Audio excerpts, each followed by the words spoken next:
Good afternoon, everyone, and welcome to AmeriCollect's webinar titled Midlife Crisis of the FDCPA.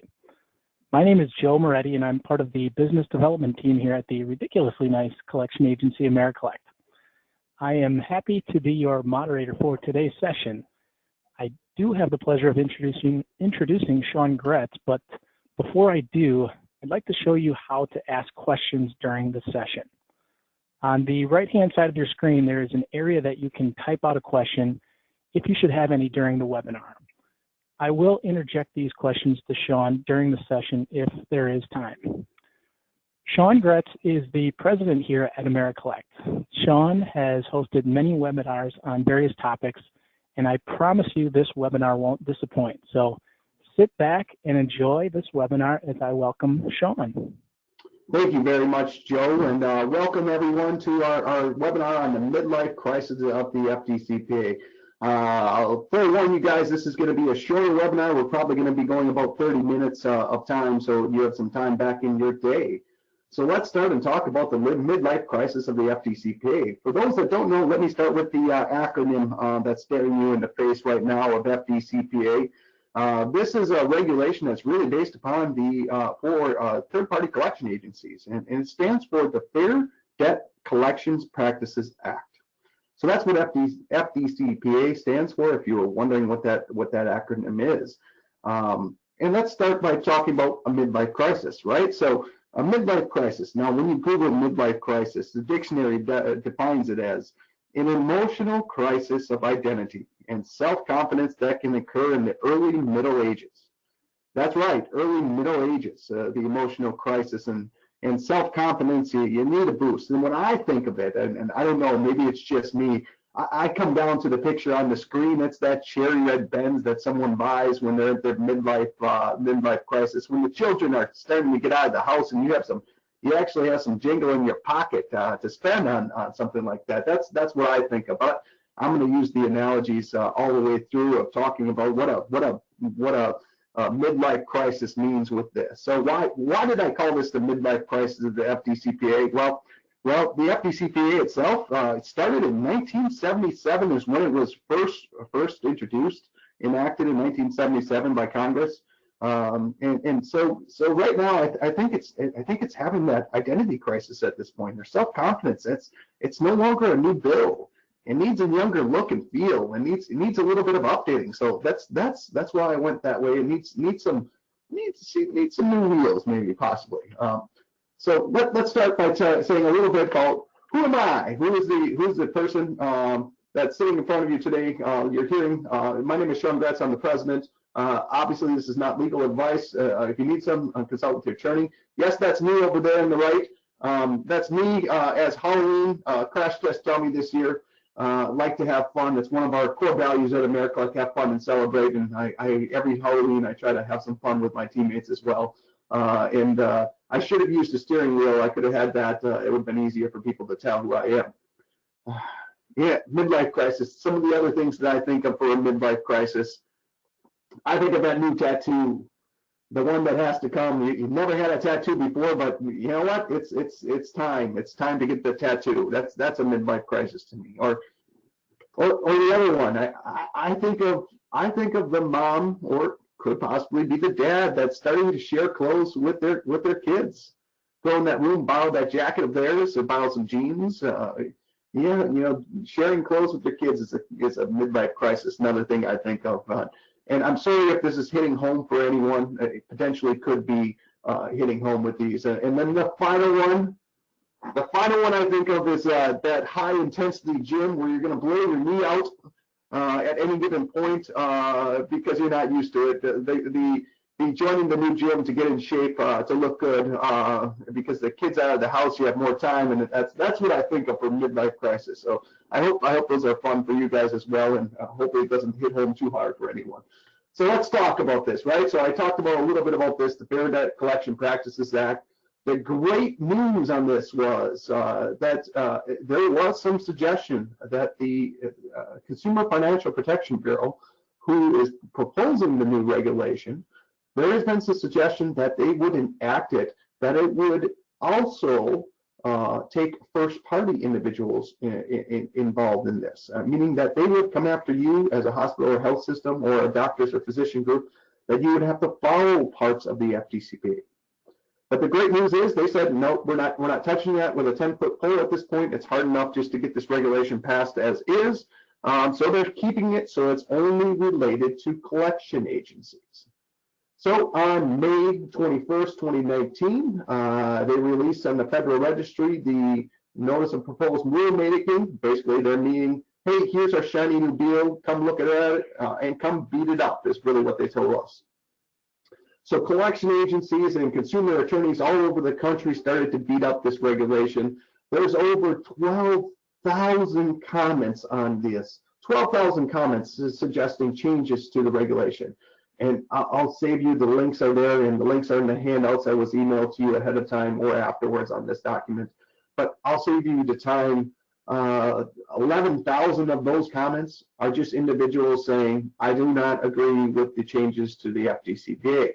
That's probably about 11,000. Then you get another 500 or so that are consumer attorneys that are complaining that it didn't go fair. It's not fair enough for the patients on this one. And then you have another about 500 collection agencies that are commenting, or the collection agreeing with the American Collectors Association, who is our trade organization, saying, I agree with what the American Collectors Association changes, or suggesting some common sense changes that should make to it. So that is what happened.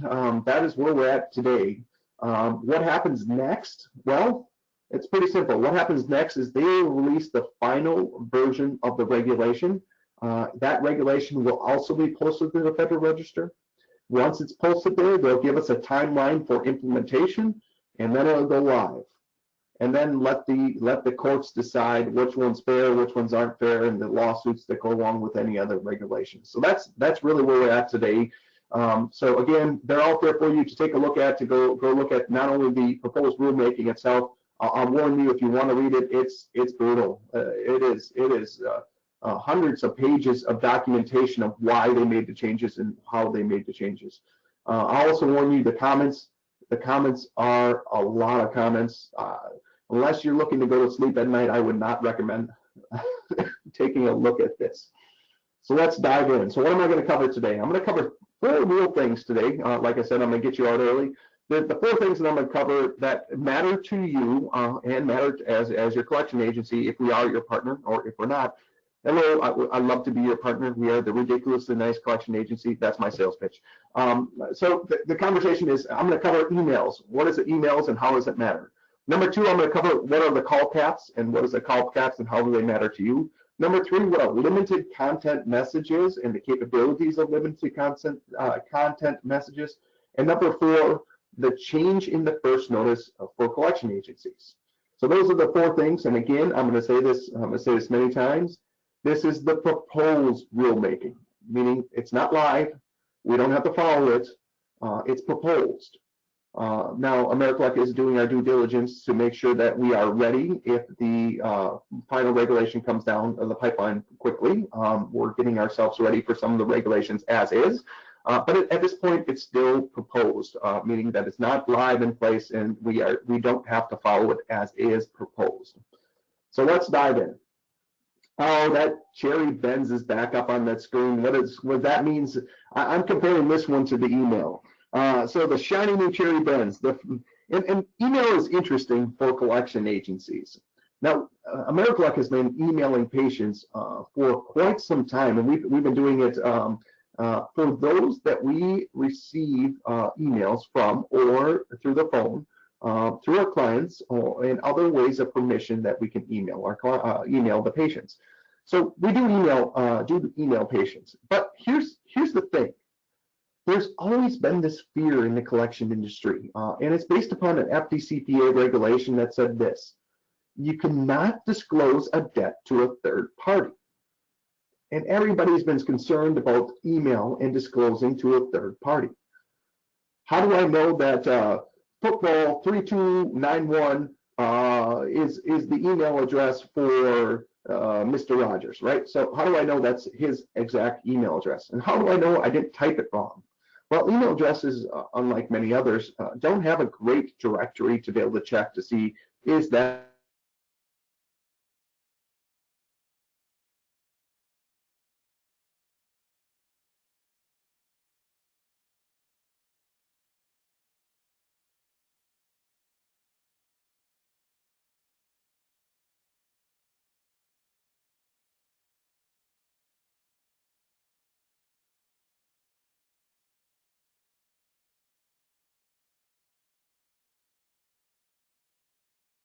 it's at a point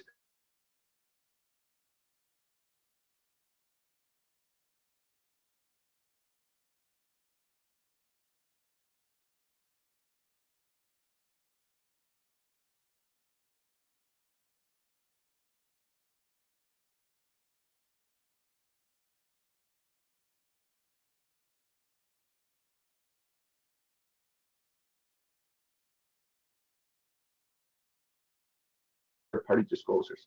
But there's also a second regulation that goes along with email that you have to understand in order to send certain notifications to patients. And that second regulation is called the e-Sign Act. And if you're not familiar with the e-Sign Act, it's simply this. It says it allows the use of electronic record to satisfy any statute, regulation, or rule of law requiring that such information be provided in writing if the consumer has affirmatively consented to such use and has not withdrawn that consent. I'm going to give you two great examples of this. Required, right? So what does it say? What information is required by statute, regulation, or law? You know, a great one, and I speak on this one all the time, is 501R. 501R requires certain notifications to patients by law. It requires you to send at least 3 statements to the last known address of patients. It requires you to send a plain language summary to those patients as well. So technically, in a sense, if you're looking at that, the e-Sign Act, actually, you should be following the e-Sign Act, meaning that the consumer or the patient in your mind has to give you affirmative consent to send such notice and have not withdrawn that consent. For us as a collection agency, we are required to send what's called the 1692G, or layman's terms, it's our first notice to patients, meaning that we're required to send that. So if I send it via email, I'm required to follow the e-Sign Act. And plain and simply, what that means is if I'm following the e-Sign Act, I need to ensure that the patient has given me affirmative action to send that first notice, and they have not withdrawn it. And you know, email in a sense is really interesting in this aspect as well. Unlike a phone call or a voicemail, I can tell based upon the information that you get back when you send an email that did the patient, number one, read the email. Every email system has notifications that can tell you that if they read them or not. The second part, I can tell you, did it get bounced back? Meaning, did they actually come back to you? And the third piece, actually, there's a third piece really, the more I'm thinking about this, the third piece is, not only did it bounce back, but also is the individual, have they opened and read, have they opened a document inside that email? So 3 bits of information that you don't get from phone calls and you don't get from letters that you mail patients that you know via email. So there's a lot of information that you or us as a collection agency have to understand when we start sending emails to patients. There's the capability that we have to know if it's bounced, know if they've opened it, and know if they've actually read the attachment that goes along with it. But the good news is this: the FDCPA opened up the capability for us to email with some very specific regulations or very specific proposed rules that says, hey, if you're going to email, here's the things you have to do. So let's go through those things, and there's one I'm going to ask you for help with after I get through with the email section. So the proposed regulation says this: it requires a notification to the patient within 30 days of notice of intent to use a particular email address. So before I start using the email address, my first notice is probably going to have slapped right on there. Here's your email address. I intend to use it. It's the healthcare system or the debt collector may provide that notice, and you can do it orally, in writing, or electronically. Meaning on the phone, if I'm talking to a patient, I can tell them, hey, I plan on sending you an email to this email address. This is your 30-day notice. The part that's really cool about this is it allows us, it opens up the capabilities to send emails. But there's a little bit of caveats that go along with this. So AmeriCollect already has begun not only collecting email address, getting the confirmation that we can email them, that we intend to use it. We started gathering that now. So that way, when the regulation itself comes out, we can actually go ahead and start emailing patients. So that's one part of this. So let's talk about the second one. And again, the bottom down here, there's a little bit more on this that talks about it can be provided by us, it can be provided by the healthcare provider, it can be provided by really anyone telling them that you intend to use that for electronic communications. Proposed regulation number 2 on emails. If a patient emails AmeriCollect, we can, and they initiate the communication with us, we can reply back all day long as they don't object from us replying back via email. So another great thing is we are going to have our email address on every single one of our statements ready to go so that the patients can email us, and if they email us, we can then email them back.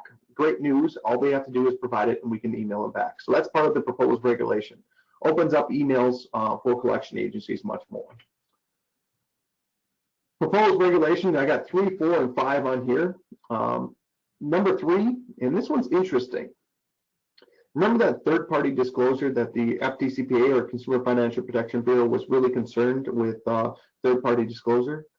Well, they put a requirement in place to say that we can only email non-work email addresses. Meaning if it's comes from a business such as dicksportinggood.com, right? So it comes Joe Webb at dicksportinggoods.com. I can't email them because it's a work email address. So this is very interesting for you as a healthcare provider. And the reason why they propose it this way, the FDCPA or CFPB propose it this way, is that a lot of times work has the right to view your email addresses or your emails. You signed away your right to that. And because of that, they believe that third-party disclosures could happen and it could negatively affect a patient. Now, an argument could be made, the same thing with HIPAA.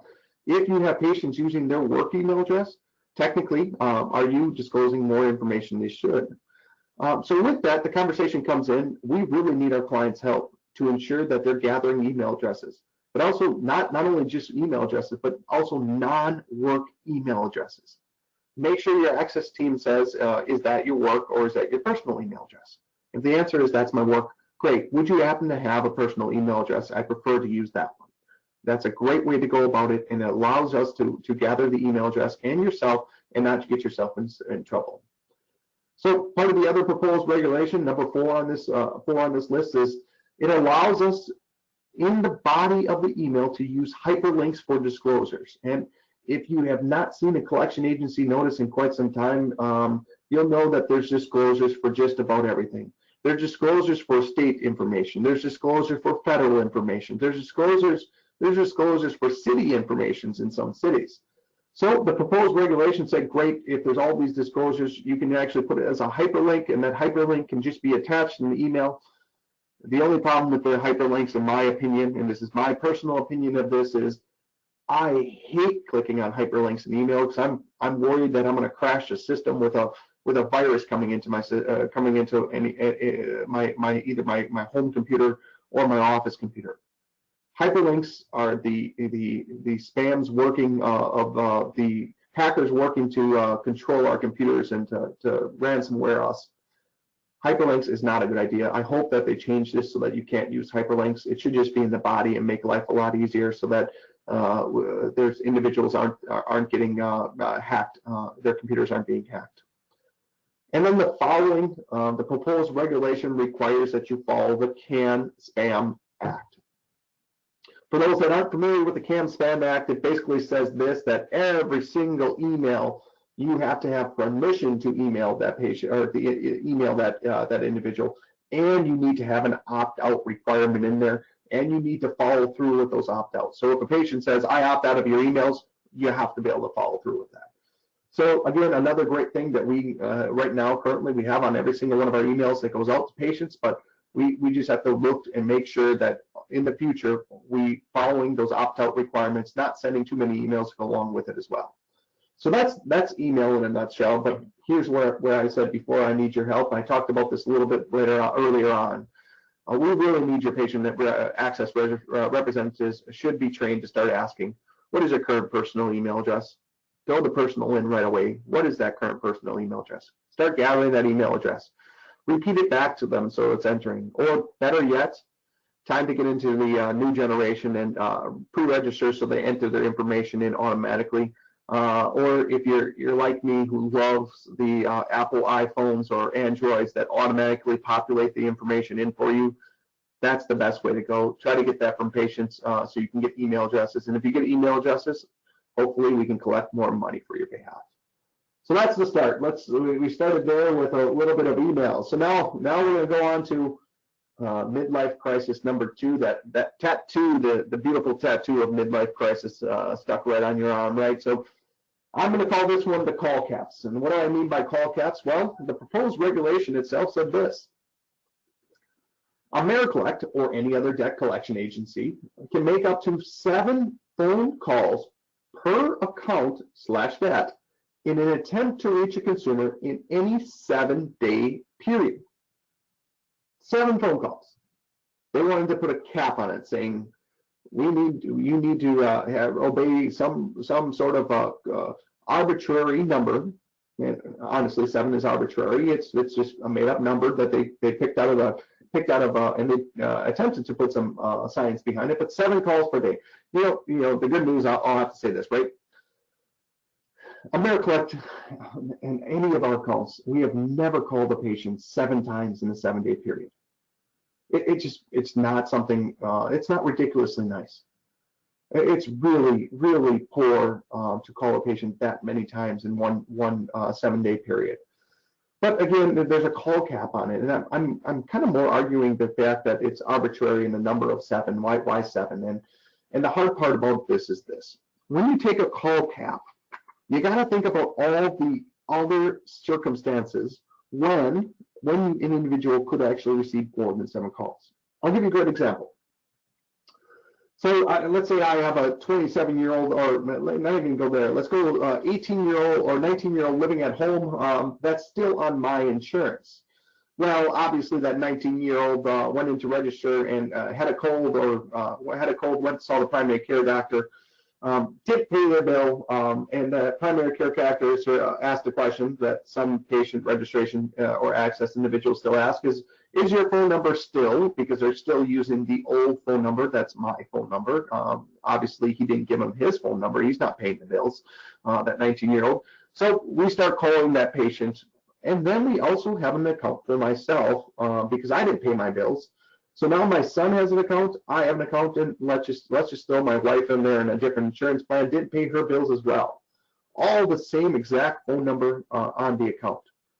Now the collection agency has to be smart enough to understand that you can only call that phone number. Now you can justify that you call them in different accounts, but you should only call that phone number 7 times in 7-day period, because otherwise you're running the risk of being sued. Well, that's the thing that could happen with 7 days call caps to go along with this. It's interesting. Again, I make the case that being ridiculously nice, I don't care about 7. That's not going to bother me at all. I just need to be able to make sure that if I call a number because it's on multiple different accounts, I'm not getting myself in trouble. The great thing about working with AmeriCollect is this: we only collect healthcare accounts. And why am I saying that great? Because I have several of my peers out there that are screaming to the ceilings that, hey, I call on credit card debt, and I call on utility bills, and I call on medical debts, and all those things. I can't. 7 phone attempts. There's no way. I'm not going to be able to keep it straight. I'm calling that person 7 times per day. The good news is we only collect medical, And because of that, it's pretty easy for me from that standpoint. So let's talk about the second call caps that's on it. So there's seven times in 7 days. The next one is this.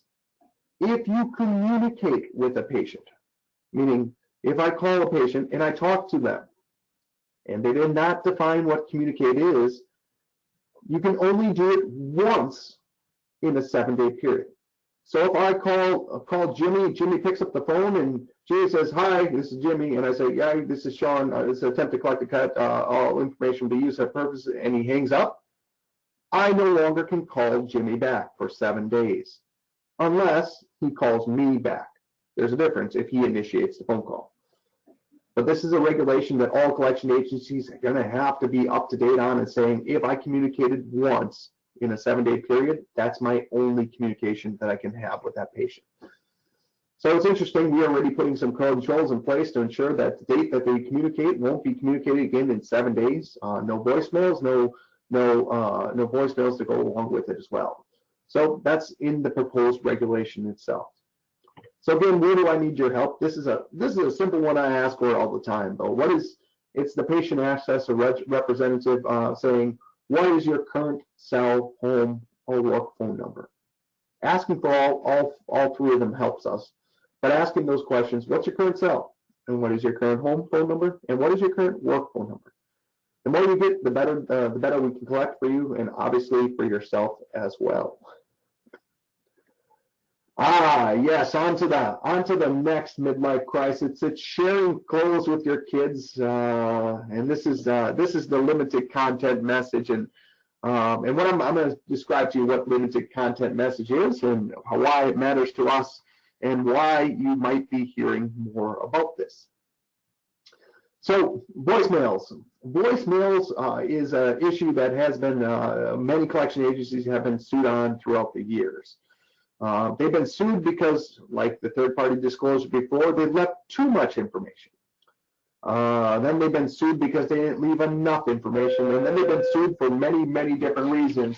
But collection agencies have been sued for leaving voicemails a lot.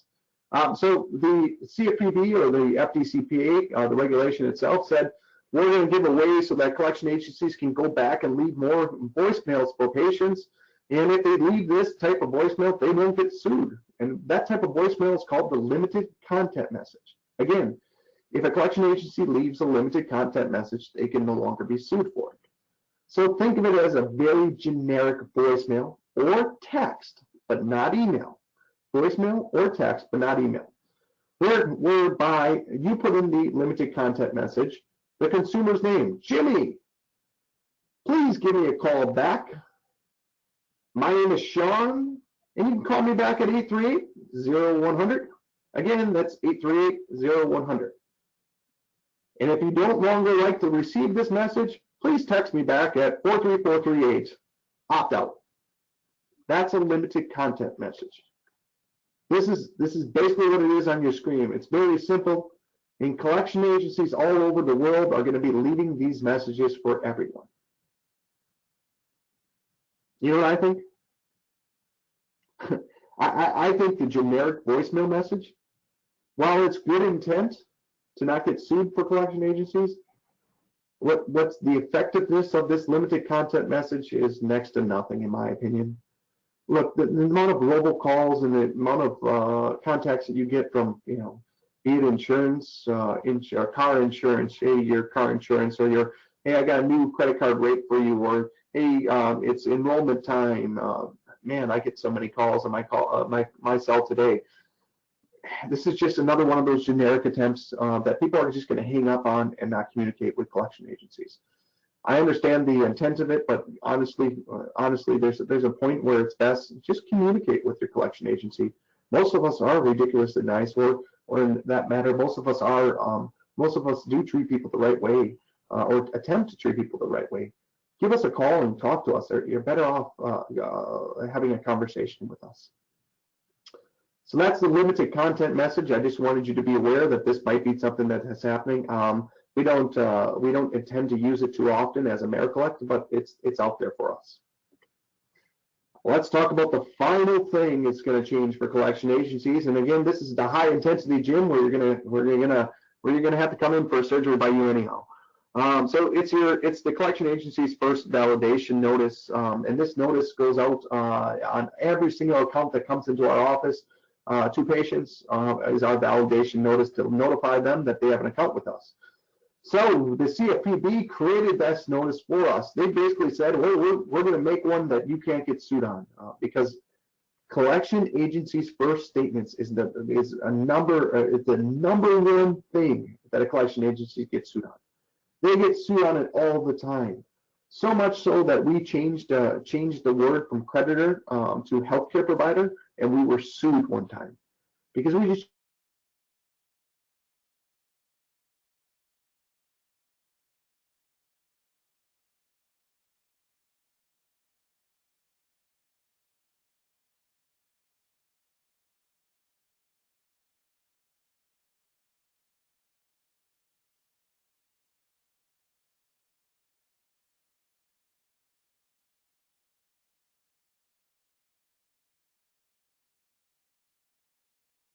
on the screen.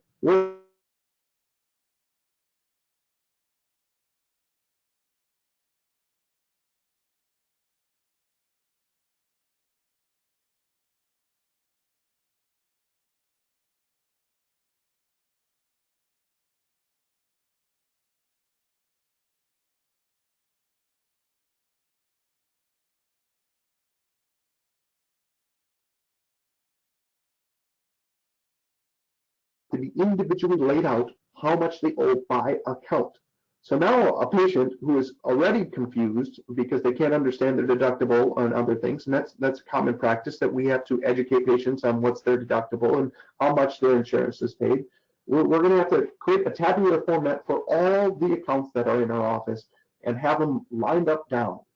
So one of the things that we did is we actually created, we took one of our accounts that had 5 different, and on average, our accounts come into our office with 5 different medical services, and we put them all 5 on there and showed the CFPB this is what it would look like. Now, obviously, we didn't use live information; we dummied it up, but it makes the first statement very hard to read.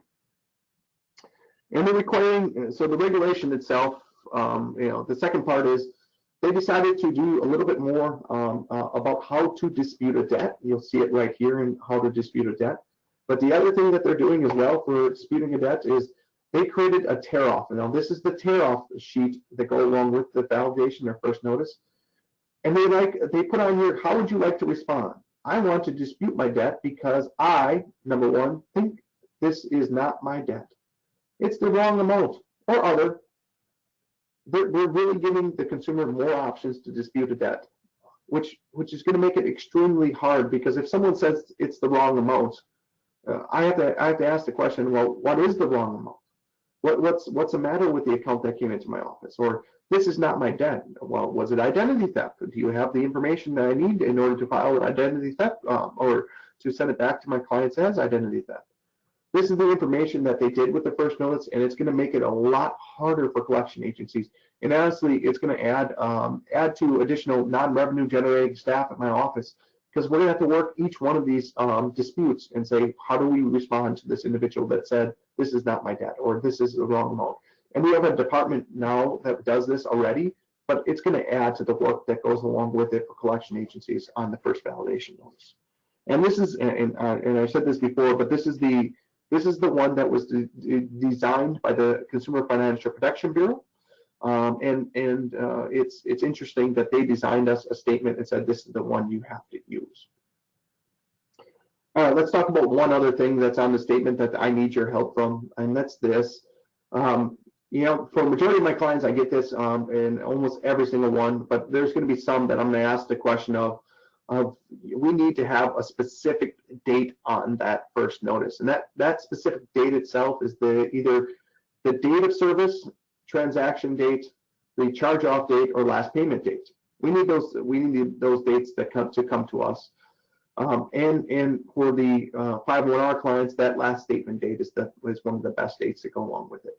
So there might be some of my clients where I'm not getting one of those dates, and I need really just one of those dates. And if I'm not getting one of those dates, I might have to come and ask and say, hey, I really need X date. Can you get me X date? And if the answer is no, then I'm going to ask, well, if the data service, and honestly, the data service is the easy one that we've usually asked for, and 99% of my clients provide me the data service. Some of my clients provide the date they sent it off to collections, which really is not really the charge-off date, but hey, it's close enough. So some of our clients, we might be asking for a little bit of information on that, what date you are providing us, to ensure we're putting it correctly down for the statements.